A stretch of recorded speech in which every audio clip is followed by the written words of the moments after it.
What's up, everybody? Welcome to another phenomenal video here at Warrior Gaming. I'm your man, Rygol Gosan, aka Rygol. Joining you here today, we're going to be going over the how to set up your overview for Eve Echoes and how to make it as optimized as possible for your playstyle. Now, the settings that I'm going to show you guys is how I play Eve Online and the same way that I enjoy playing Eve Echoes. Stay tuned after this, guys.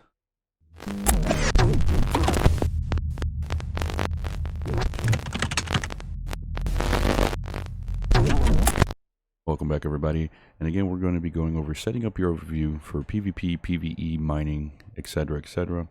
And just before we get into the video, make sure that you drop a like, share, and subscribe. Make sure to turn on notifications if you do enjoy the content, so you get notified when we drop our weekly video upload here on the channel. Also, I do stream every Mondays, Tuesdays, and Fridays at 8:30 p.m. Eastern Time, streaming various games such as Albion, Eve Echoes, etc. So once you're in the station, make sure to hit that undock button. We're going to be going out into space to be able to set up our overview, since that's the main place that it'll show up. So you'll come over here to the side where the eye is, you'll click on that eye, and then you'll have your drop down, which of course shows all of my settings here, which for whatever reason it got reset. So this works out for what we're going to be doing. So let's come over here. So when you're making your overview, you're going to want to hit this plus sign in order to make that new overview setting, and it's going to have all. So then this is your new plan. It's going to have your one overview setting for all. You're going to click plus, and we're going to name this one. Let's not do that. We're going to name this one PvP. So most people would think, well, if I select all the ships, it'll show all ships that are close to me. This is true, but we want to go based off of standings, so that way it doesn't show blues, purples, etc. for those local to us on grid. You're going to want to come down here to standing, scroll down, and what I'll typically do is neutral and hostile for those icons. And then after that, that'll pretty much be it, because you won't be choosing any of the signals. You won't be choosing anything else from here, unless you wanted to do drones, but you could always set up a drone specific PvP. So for this one, you could do PvP where it's just the hostiles. We'll save that tag, and then you can come back in here, and then that way if it's PvP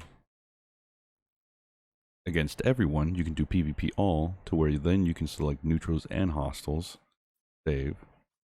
So now you have one specific to hostiles to your corporate alliance, and then you have one specific for just in general, especially when you're in nullsec.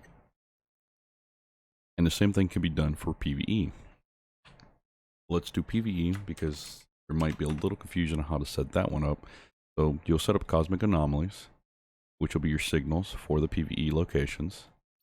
And then you'll come down to other issues, and you'll choose pirates, which will be the NPC pirates that are in these cosmic anomalies, missions, etc. So once you've got that set up, you'll then be able to do just specifically PvE. It will not have any hostiles or anything, but the benefit of you being in PvE, for example, is you'll still be able to see any potential hostile ship, etc. to your location.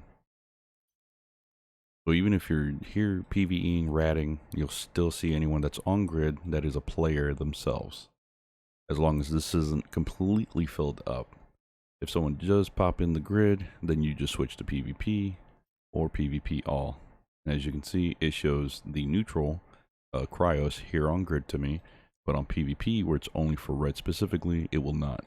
And you can do the same thing for setting up fleet, friendlies, etc.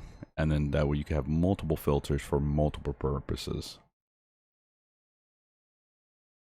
And again, let me show you how my overview is set up specifically.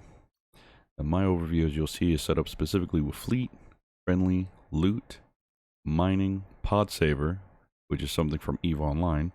Pod saver will have celestial bodies such as the sun and planets. This is pretty much your get the hell out of Dodge option. So if you get your ship destroyed, you immediately warp to one of these locations, because it's out of the beaten path, and it's not something that's easily identifiable unless they're specifically paying attention to where you're warping. And then I have one specific for travel where it shows mostly structures, stations, citadels, stargates, and then that way I can move around when I'm shipping stuff or when I'm having to relocate items across the galaxy. And then fleet, as you'll see, fleet will have just the fleet. That way I don't mess up and have corporation. That's what the friendly tab is for, the friendly overview option where it shows corporation, alliance, and friendlies on grid for me. Well, I hope that this has helped you all out today. I do hope that you enjoy setting up your overview to your liking and to your preferences. Again, there are a few options that are missing compared to EVE Online, but I'm hoping that they do implement them in the future. If you have any suggestions for any future video content, please make sure to drop a comment down below, and then that way I could look at them, see how difficult on a scale of 1 to holy crap it is to make it, and make it for you guys. Until next time, love, peace, and chicken grease.